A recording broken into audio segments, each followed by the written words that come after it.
Tonight, a show of unity by three of the world's biggest powers as China capitalizes on Donald Trump's America First agenda. Hand-holding and jokes signal a shift in the world order as leaders of China, Russia and India meet. A summit stage-managed by Beijing to send a message to Washington about global dominance. Tonight, we'll report from Tianjin, Delhi, Moscow and Washington as we ask, what is China's endgame? And as Russia continues to drop its bombs in Ukraine, what could this meeting of minds mean for possible peace? Also coming up, the Taliban asks the world for help after one of Afghanistan's worst earthquakes killed more than 800 people. After a sharp drop in foreign aid, we'll hear from charities struggling to reach the country's most remote areas. That's all coming up in The World with me, Yalda Hakim.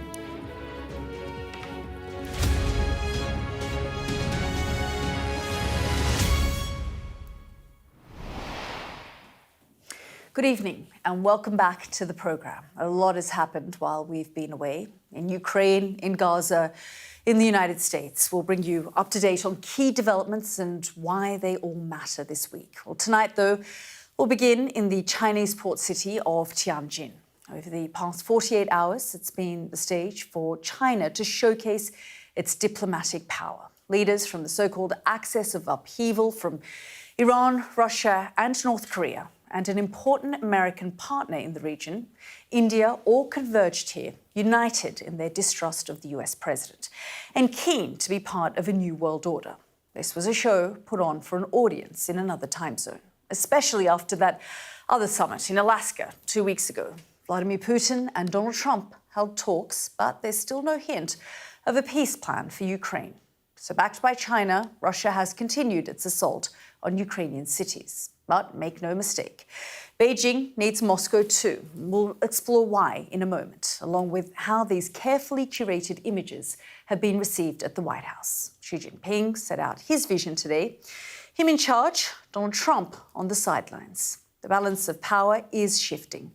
But can China truly build a new anti-America world order? It's our main focus tonight. Let's get started with this report from our Asia correspondent, Helen Ann Smith. There's a sense this city knew the world was watching. Roads blocked, barriers up. A glimpse into how this needed to be perfect. But for all the careful staging, these are the images that will stick. Hands held, jokes shared. China, India, Russia, aware of the power they wield. For Vladimir Putin, this is the backdrop that matters, his brutal war in Ukraine. Barely 2 weeks since a summit with Trump to talk peace, his bombs have continued to drop. Few here want an outcome that favours the West. China, a long-standing lifeline, strong hints it will have a stake. We already spoke about this with Chairman Xi Jinping. This work has begun. I informed him in detail about what we achieved during the negotiations with the US president. There is much divides those who sat at this table. What they share is distrust of America. Overt critiques kept subtle, but make no mistake, they were there. Currently, changes and turbulence are interweaving in the world, and all member states are facing more arduous tasks on security and development. We must continue to unequivocally oppose hegemonism and power politics. The 2025 Shanghai Cooperation Organization Summit. Much of this was about China, a vision for what it can do, from robotics to suggested reading and tight control of the press watching on. Everything about this summit has been carefully controlled and stage managed. They even cut the audio of the visiting leaders' speeches. Such is the paranoia about anything that hasn't been pre-vetted. But all this meticulous choreography has been designed to tell an unambiguous story. It is a story about nations disillusioned with America, about the potential for a new type of global leadership, one with China at the helm. For observers here, the trend under Trump is clear. I think the damages he has done to America's credibility and image is more than all those done by his predecessors combined. I believe Chinese way is totally different from American way. I would say the United States is in decline. Trump's peace for Ukraine may not be dead, but today his influence felt far more flimsy. If optics matter in politics, then this was a good day for China. Whichever way you cut this whole summit has really been a triumph of optics, particularly those pictures of the leaders of China, India and Russia together, the jovial faces, the affection even. They will be viewed around the world, and they will certainly make uncomfortable viewing for the United States. Remember, these are countries that don't historically trust each other. China and India in particular have a history of violence between them and a bitter border dispute. And it comes at a time hot off the heels where Trump felt that he was the one making inroads with Vladimir Putin, at a time where Trump has put those tariffs on India that many say have pushed Modi to be here. So all of it really strong signals about just how well China is doing to convene these countries. And it is not the end of the optics here. Xi and Putin will be meeting again tomorrow to have their one-on-one discussion. And then on Wednesday, a huge military parade expected through the streets of Beijing. Tens of thousands of soldiers, a massive display of military might, but of political might too, because Xi Jinping will again be flanked by Vladimir Putin, by Kim Jong-un of North Korea, a display of the power of its allegiances and its politics too. Well, our international affairs editor, Dominic Waghorn, joins me now. And, I mean, Dom, there is huge symbolism in this summit. Yeah, there is. I mean, China claims to be a neutral mediator. It claims to be sort of rising above the war in Ukraine and wants to pitch itself really as the future superpower, the future hegemon, I think you might say, of the world. But actually, it's not a neutral mediator at all. It is actively supporting Russia, and it's doing so openly with a lot of trade, but also less openly with a lot of sort of clandestine supply of weapons that effectively, or weapon parts at least, that are helping Russia to build their war machine. But it's a very unequal relationship, and analysts are warning that Russia is in danger of becoming a vassal state of China, very different to what's happened in the past. You know, their relations have been on again and off again for decades. You know, we've got this graphic here that kind of explains the kind of merry-go-round, if you like, of Russian-Chinese relations. You know, back in the late 60s, they were fighting each other. Now they have what they call a partnership with no limits. And it's this very close relationship that they're now trumpeting as a kind of partnership of equals. But actually, Russia is very much the weaker partner in this, and China is benefiting enormously.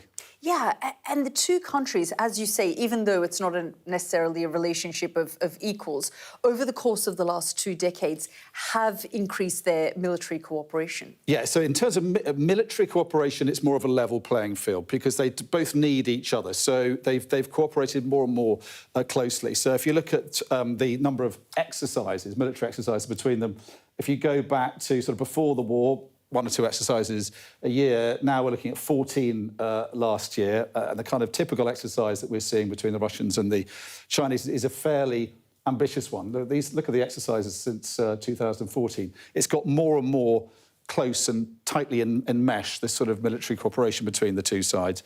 And they've been fighting or practising fighting places like the Sea of Japan. So these manoeuvres are increasingly sophisticated and complicated. And I think China and Russia's enemies fear that that could be used in anger against them one day. But if you look in terms of sort of what they're doing in terms of supplying each other with military hardware, you know, this graph explains it fairly well. Actually, you're seeing an increase in the kind of imports and exports, military hardware being shared between the two. But actually, in the open, Russia is supplying the Chinese with more weapons because the Chinese rely on military hardware such as parts for fighter jets, the jet engines themselves, missiles, naval weapons and air defence systems.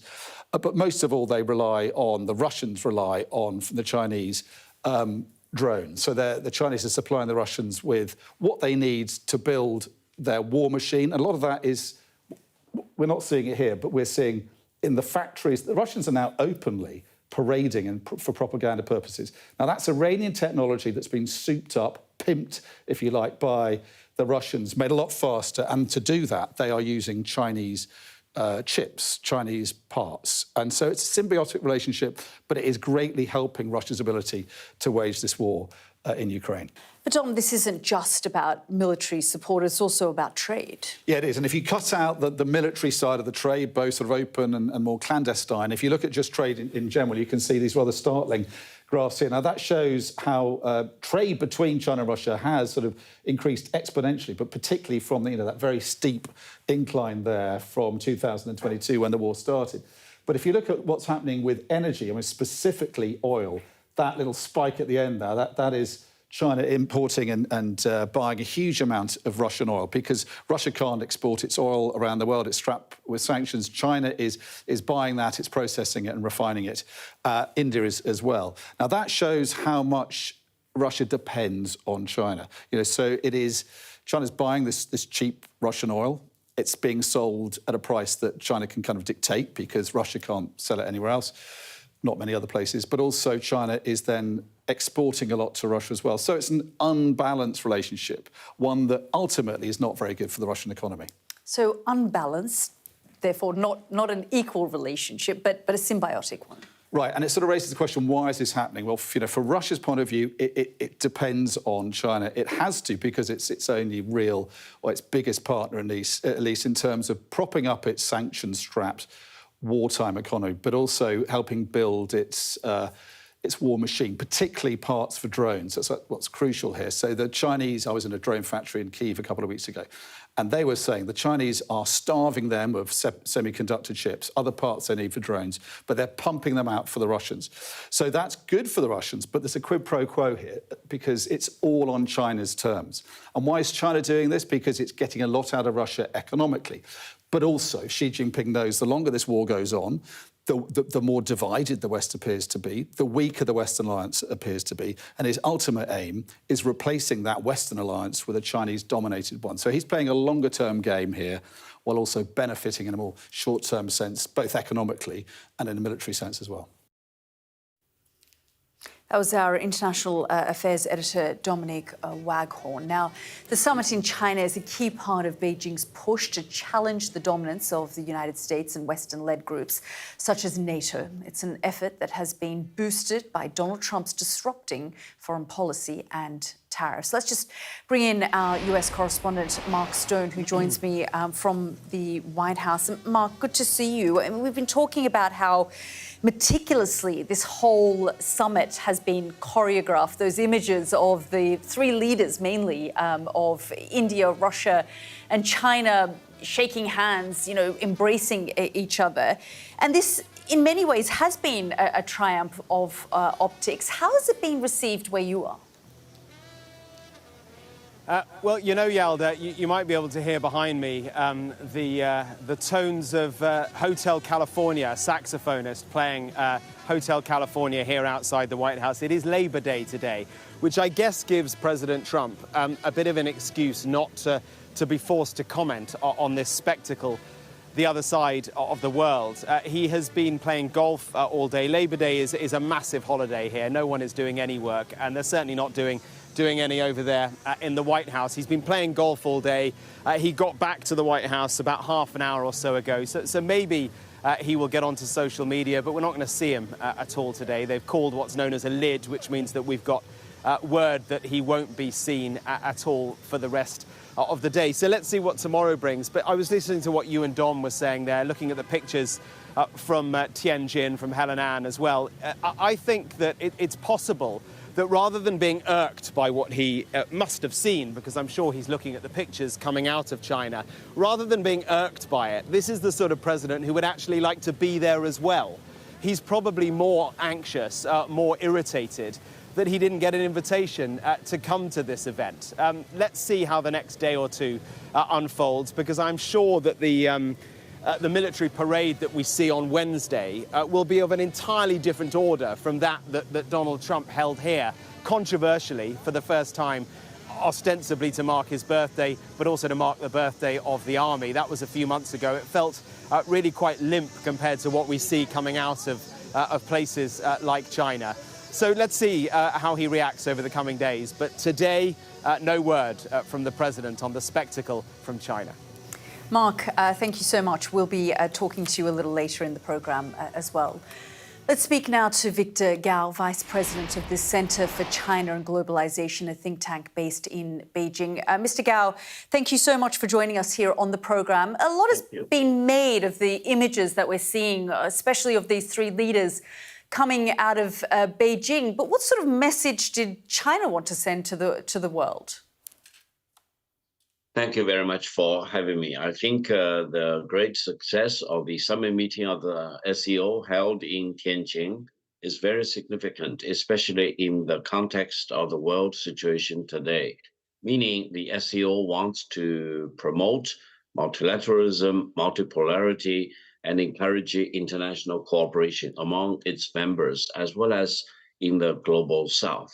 In contrast to the position of certain country, which really wants to impose its version of the truth onto all the other countries, sometimes even by holding a gun at the head of other countries. This is the sharp contrast in the world of today. And I think the multipolarity is very much believed by all the SCO members as the megatrend of the world of today, and no country should really indulge in the fantasy that it is the sole polarity in the world of today. Do you, you talk there about a certain country. Xi Jinping criticized the bullying behavior, and I'm quoting him. He said the bullying behavior of other countries that was interpreted as a veiled stab at the United States and Donald Trump. Well, I don't think it is veiled. It's very explicit. I think there is only one country in the world which really is bullying around among many countries in the world. For example, launching this the world tariff war, which is the wrong war to launch. And then it tries to impose itself on top of other countries as if whatever it dictates should be the real truth. This is not the rule of law that most of us really wants to live in. This is kind of restoration of the law of the jungle in a sense. And I think the SEO, which operates completely on consensus basis, and if any member state does not like what is being discussed, they can actually use its own veto power to bring the whole thing to a halt. I think this is truly a very democratic way of exercising collective leadership for more than 2,000 countries altogether, gathered together, which represent kind of half of the population in the world and quite a chunk of global economy. And I think it draws more and more magnetic attraction to many other countries in the world because they want to have a piece of this collective leadership and they want to have their own voice made known to the rest of the world rather than being dictated by one single big power. Mr. Gao, do you think that Beijing then would view, and I mean Beijing, not Beijing, Taiwan would view Xi Jinping talks about bullying behavior. Taiwan would view the behavior of Beijing as bullying. And the United States Republican senators, a couple of them traveled to Taipei on Friday. They talked about the absolute need for Taiwan to remain free and preserve self-determination. In many ways, you're criticizing the United States for their bullying behavior, but there are certain countries, and certainly Taiwan views China as a bully. No, I think all of us on the eve of the celebration of the 80th anniversary of the victory against fascism, we all need to remind ourselves that the one China policy and Taiwan being considered as part of China has been carved in stone as a legacy of the victory over Nazi Germany and Japanese fascism. Because if you read the Cairo Declaration and the Potsdam Proclamation, they all dictate that when Japan unconditionally surrender, Japan needs to surrender Taiwan back to China. This is the legal status. Taiwan has been part of China ever since the Cairo Declaration and the Potsdam Proclamation were made known to the world.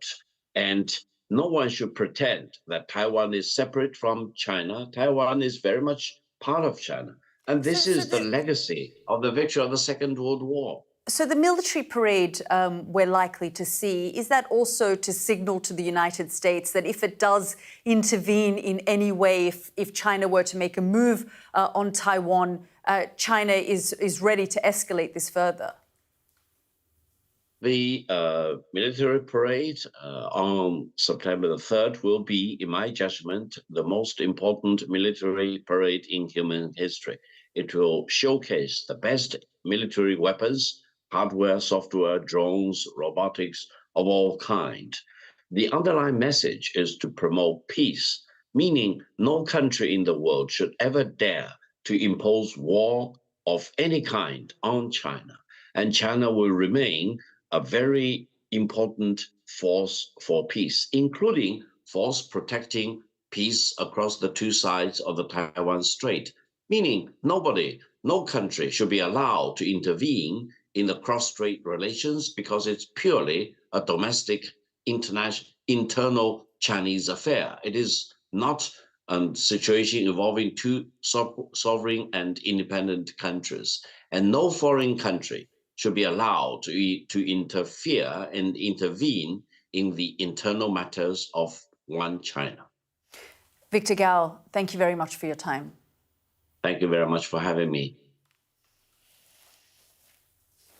Well, today Vladimir Putin was welcomed as a guest of honor by Xi Jinping, along with India's Narendra Modi. And the Russian invasion is not only helping to forge new power dynamics, but trading relationships too, as our data and economics editor Ed Conway reports.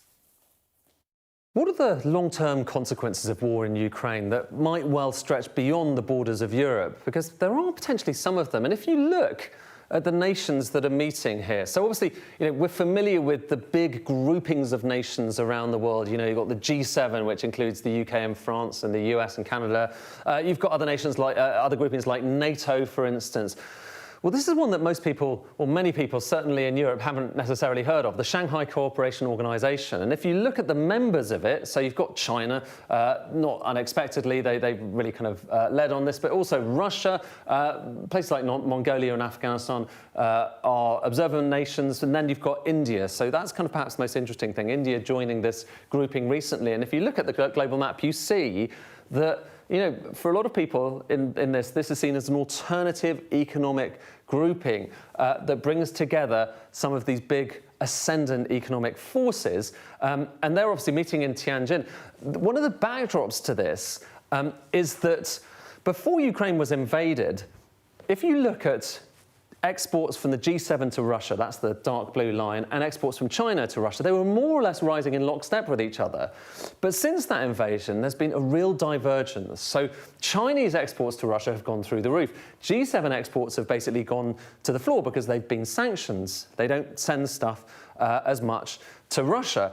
And if you look at stuff that's coming out of Russia and going to other nations, well, there's another striking disparity since the invasion of Ukraine, which is kind of where that line is at the moment. So this is where India gets its oil from. Previously, it was Saudi, it was Iraq, it was the US. Russia, which is the red bit there, was basically nowhere to be seen.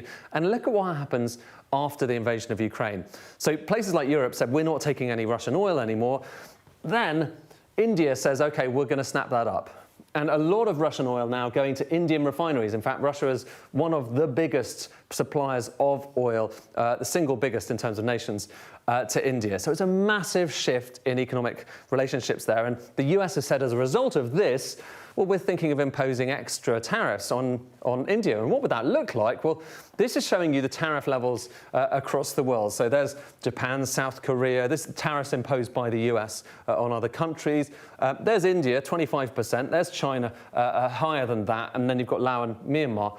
If you're going to impose secondary tariffs on India, so raising that tariff level, look at what happens to this bar. It goes up to 50%. And actually, India ends up being the most tariff nation, or one of the most tariff nations in the world. And that is perhaps part of the explanation for why you're seeing India and President Xi there and Prime Minister Modi from India, while you're seeing India, which has long been at loggerheads with China, while you're seeing these countries coming together economically. It is a massive seismic moment for the global economy if that turns out to be one of the consequences, unexpected consequences, of war in Ukraine. That was Ed Conway. Well, in a moment, we'll speak to our Moscow correspondent, Ivor Bennett, and our US correspondent, Mark Stone. But first, let's bring in our India correspondent, Neville Lazarus, who joins me from Delhi. And Neville, just listening there to Ed Conway about sort of the nature of the India-China relationship, it really does feel like it's come such a long way. And suddenly, you know, these two important strategic partners, the United States and India, who'd worked for like 2 decades to build this relationship, it's almost like China has taken full advantage of this fracture that has been created between Prime Minister Narendra Modi and Donald Trump. That's correct. I mean, if you told me that these sort of pictures that we've seen today of these leaders joking, laughing, talking to each other, holding hands at this meet, I wouldn't believe you. But it's all been upended by President Trump, his administration. Just last week, they levied a 25% tariff on India, sort of a punishment tax or punishment tariff.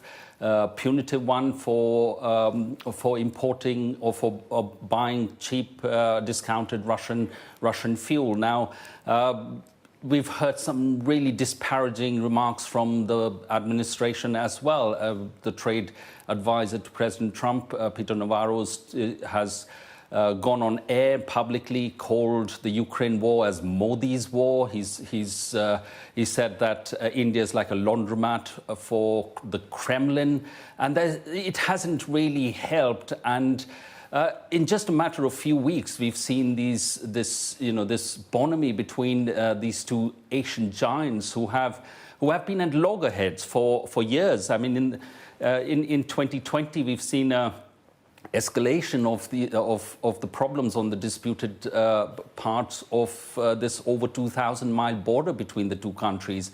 20 Indian soldiers were killed. There was an uproar in the country.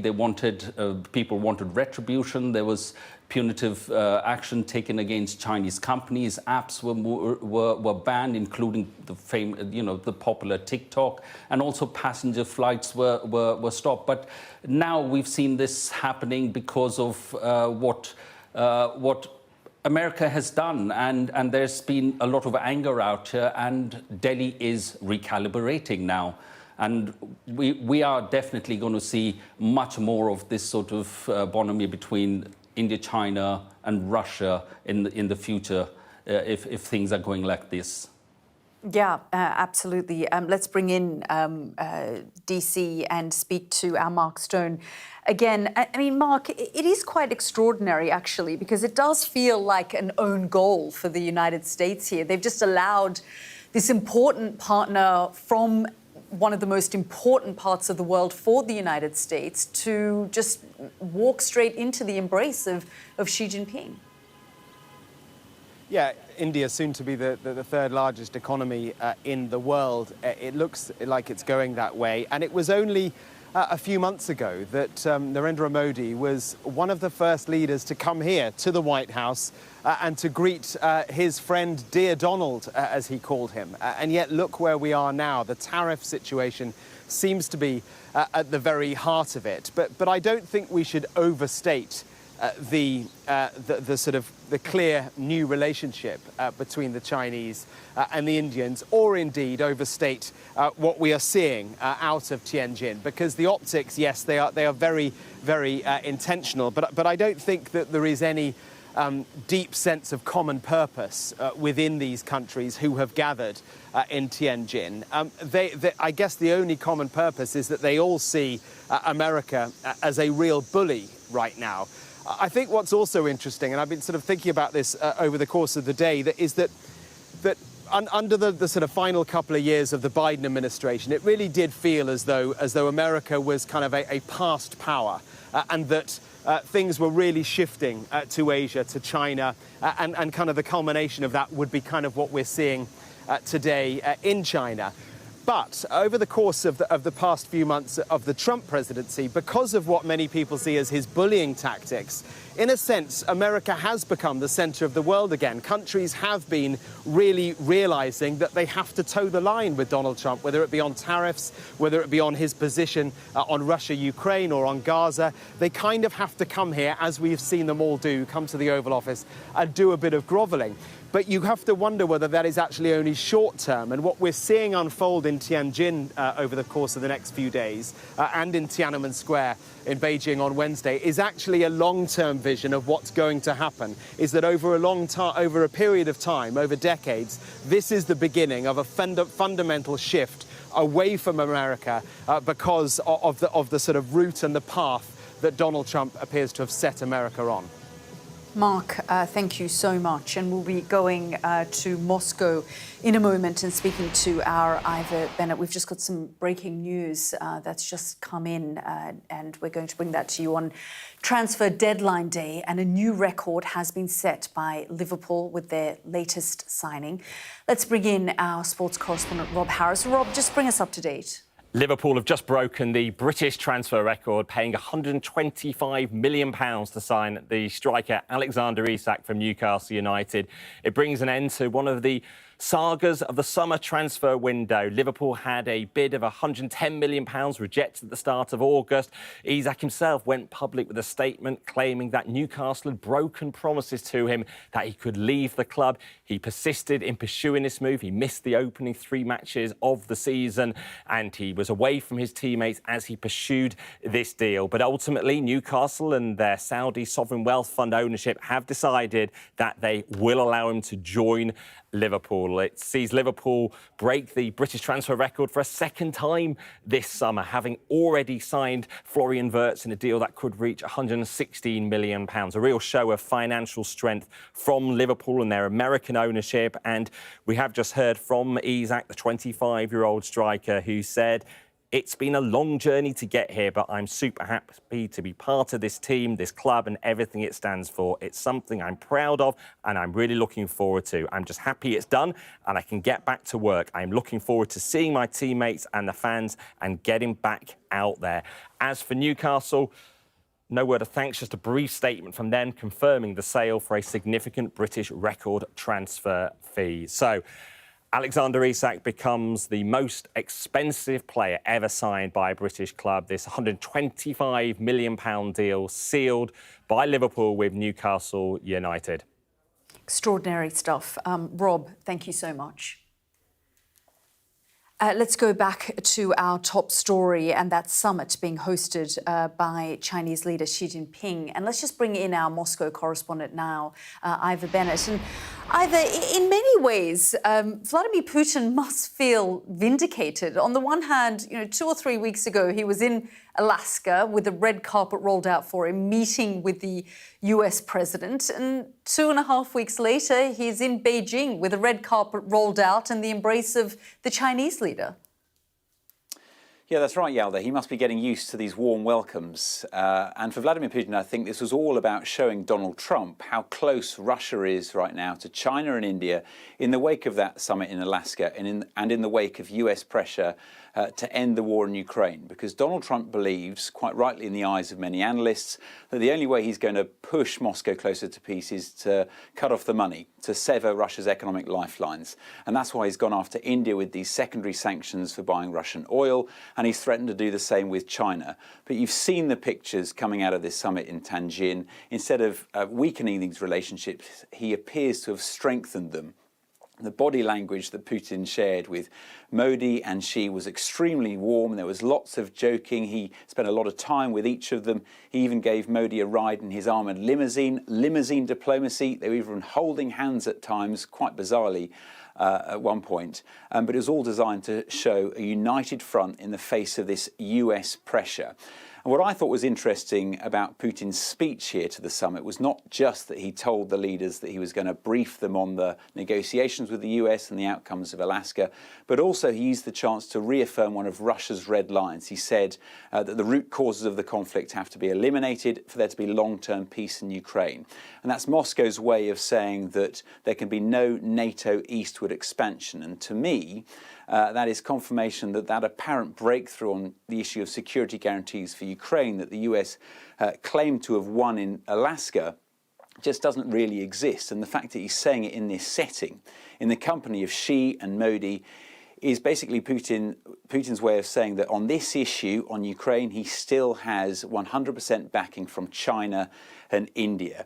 And I think, so the message from Putin to Trump is loud and clear here. He is telling the American president that there's no point in pressuring Russia. If you want the war to end, you should pressure Ukraine instead. Thanks so much, Ivor, for all of your analysis there. Let's speak now to Bill Browder, Chief Executive of Hermitage Capital Management and author of Red Notice, How I Became Putin's #1 Enemy. Mr. Browder, thank you so much for joining us here on the programme. What's your take on the images that you're seeing currently come out of Beijing of these leaders embracing and, you know, this relationship that they often describe as one with no limits? Well, it's pretty frustrating as a person who supports Ukraine and who calls Putin's invasion of Ukraine a illegal invasion. Putin is a war criminal. Here he is being honored on red carpets around the world, starting with Alaska, and here in these images that you're playing right now. He's not an isolated leader. He's seems to be getting a lot of attention from a lot of very important people. And it's very frustrating when if you just look at the simple facts of the matter, he invaded Ukraine. He is killing Ukrainian civilians every night. For what purpose? What is he killing Ukrainian civilians for? He's a murderer. He's a war criminal. He's indicted by the International Criminal Court, and here he is with all this backslapping and bonhomie with all these individuals, and it's very awful to watch. Yeah, I mean, as you say, it started in Alaska with Donald Trump welcoming him and giving him sort of this idea that he can travel to multiple countries across the globe and have these sorts of red carpets, laid out for him. And at the summit, he pointed the finger of blame. I mean, not surprising that he did this, but he did point the finger of blame, as he has done so for the longest time, on the West for triggering the situation in Ukraine, and also talked about the fact that there was this push for Ukraine to join NATO, which was something that he was just not going to tolerate. It's like gaslighting in the most extreme way. He invaded Ukraine. Nobody else invaded Ukraine. He invaded Ukraine. And so for him to be blaming the West for him invading Ukraine is just an absurdity that makes no sense. And what's interesting is that he just repeats it over and over and over again, to the point where some people are even starting to question their own eyes, their own ears, their own analysis. It's plain and simple. Nobody else invaded Ukraine other than him. He did it unprovoked, and he's got to pay a price for it. And all this nonsense that somehow Ukraine has got to do something. Ukraine is just desperately trying to keep their independence, trying to not to become part of Russia, not to be occupied, not to have their women raped and their men tortured and killed, which is what happens to Ukrainians in occupied territory. And for anyone to blame Ukraine, anyone to take the responsibility away from Putin is just a horrible abomination. And again, to watch these images of all these world leaders giving Putin red carpet treatment is just such an absurdity. It's hard to really process. Mr. Browder, do you believe that the West has let Ukraine down? They've talked about for the last few years and shown some action in terms of, giving Ukraine the weapons that it has asked for. But ultimately, one Ukrainian politician said to me, the Americans and the Europeans don't want us to lose, but they don't necessarily want us to win either, because they're worried about how the Russians may react if they do, give us too much and support us too much. Yeah, well, I think that's exactly the analysis of what happened during the Biden presidency, and it was no secret. Jake Sullivan, the president's national security advisor, actually said those words out loud, which is that they want to give Ukrainians enough weapons so they don't lose, but they're terribly afraid of what happens if Ukraine were to win. So that was under Biden, but we have a completely different set of circumstances under President Trump, where he's basically saying it's Ukraine's fault that the war is going on, and he wants, I mean, very explicitly, he wants Ukraine to basically surrender. And so it's a lot worse now than it was before. I mean, Ukraine was at least getting American support before. Now there's no more military support coming from the United States, and to make sure that Putin doesn't succeed, it's going to cost Europe and the UK and other continued allies of Ukraine a lot more money, just to stay standing still. Mr. Browder, always good to talk to you. Thank you so much for joining us here on the programme. Thank you. This is The World with me, Yalda Hakim. Next up on the programme, a desperate search for survivors as a powerful earthquake hits eastern Afghanistan, killing hundreds of people.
Hear that whistle and that crunch, we know that they're coming from the south of the city where there's a column of Russian armoury.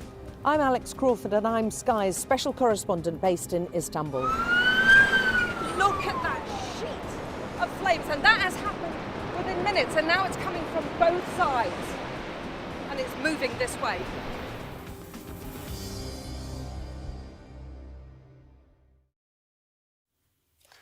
Welcome back. Let's go to Afghanistan now, where more than 800 people have been killed and thousands more injured after an earthquake struck the east of the country. Now, here's what we know so far. The earthquake hit Afghanistan's eastern Kunar province. The epicenter was near Jalalabad, about 120 kilometers from the capital, Kabul. It struck overnight at 11:47 p.m. local time with a magnitude of 6.0. The worst hit areas are in the eastern provinces of Kunar and Nangarhar, but tremors were felt all the way from Kabul to Islamabad in neighbouring Pakistan. The earthquake was shallow, striking at a depth of 8 kilometres, making it more destructive. Sky's international correspondent John Sparks has more.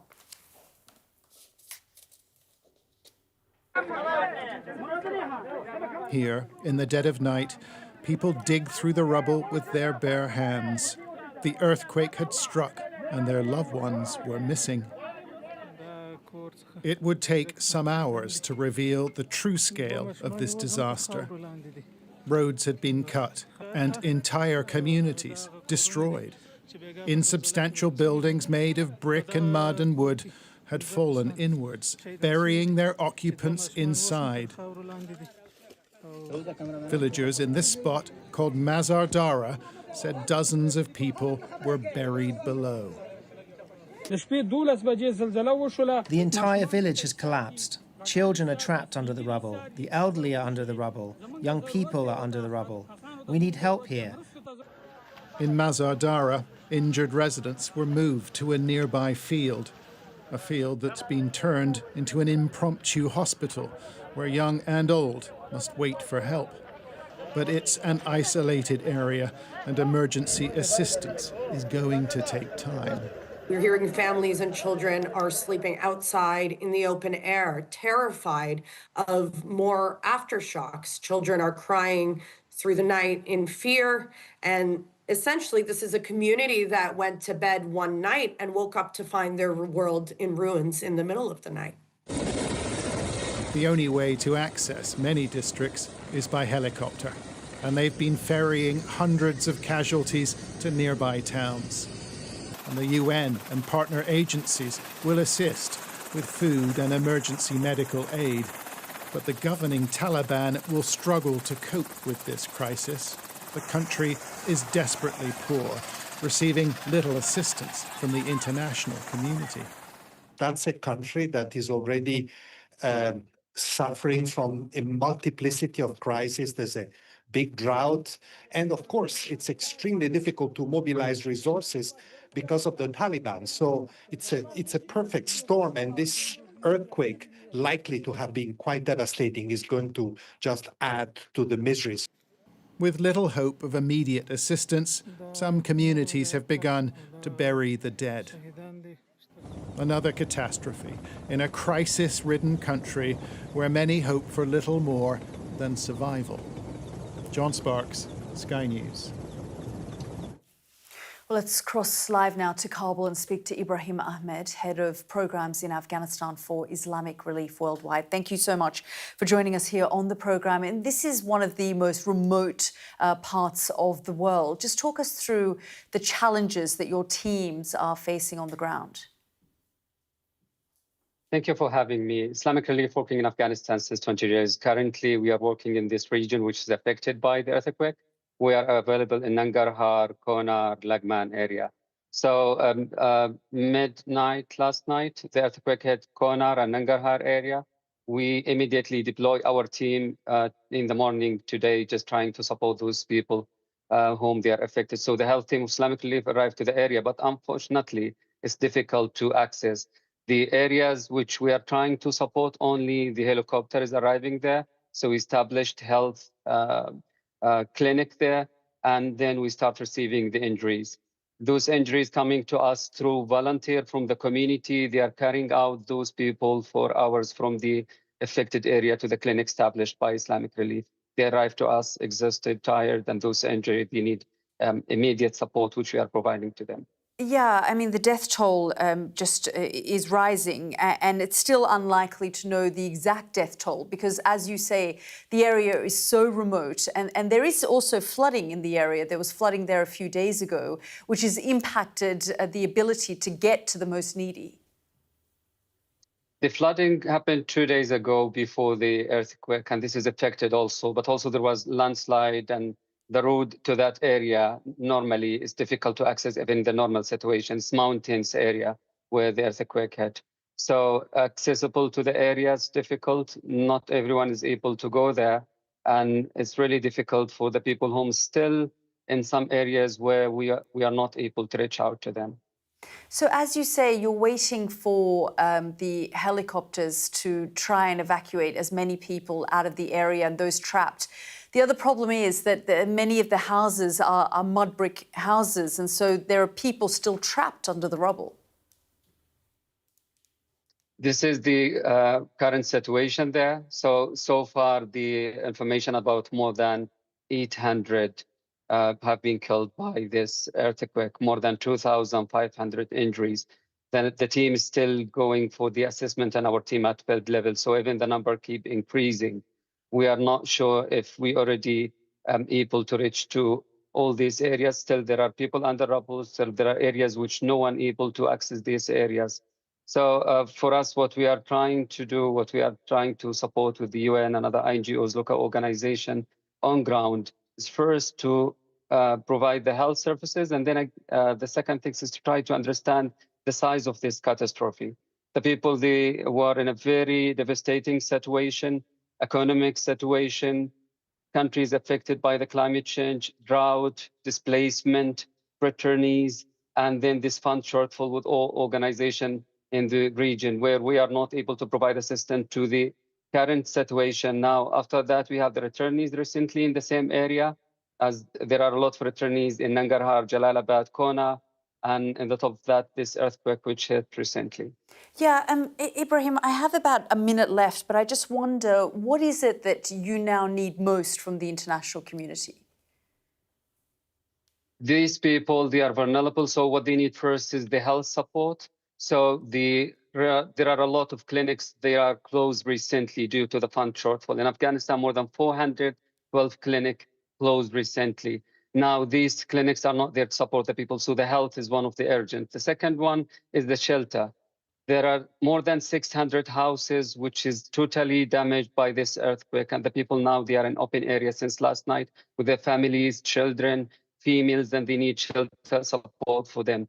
Food is one of the critical areas, but also the people, they need some food support to them, and the resources available in the country with all UN, NGOs, local organization is not sufficient to support those people, and also for the wash. So the situation is catastrophe even before this earthquake, and now with the fund shortfall, with the difficulties to access those people in need, and with the limited resources, we are facing difficulties. Ibrahim Ahmed, thank you very much for joining us here on the programme. Thank you.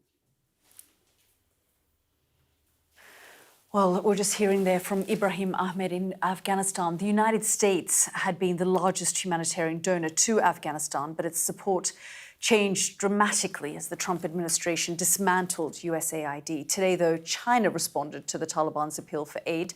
Another example of how Beijing is positioning itself as an alternative to Washington. Let's bring back our international affairs editor, Dominic Waghorn, who is here for more analysis. We've been looking at the optics of all of this, these leaders patting each other on the back, embracing each other, meeting in Beijing to, I guess, in many ways, for China to position itself as the alternative, as we've just spoken about.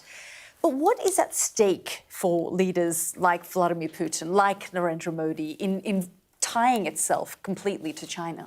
Yeah, and for the rest of us, I guess. And as you say, the optics, I think China could not be happier with the way it's turned out. You know, that picture that, as Helen Ann says, will be the indelible sort of legacy from the summit of Narendra Modi and Vladimir Putin and Xi Jinping sort of laughing together, holding hands. You know, they're trying to give the impression of unity. There are fault lines, though, in their relationships. You know, Russia and China have a very imbalanced relationship. Russia's coziness with North Korea, considered by the Chinese very much part of their sort of patch, is a source of friction. But India, of course, has great economic tensions with China and also border disputes. So those fault lines are there for a competent American administration to kind of exploit and to back up its sort of hegemonic position in the world. But this is an administration that's not doing that. It's doing the opposite. Donald Trump is imposing swingeing tariffs on India, as we've been saying, pushing India into the arms of China.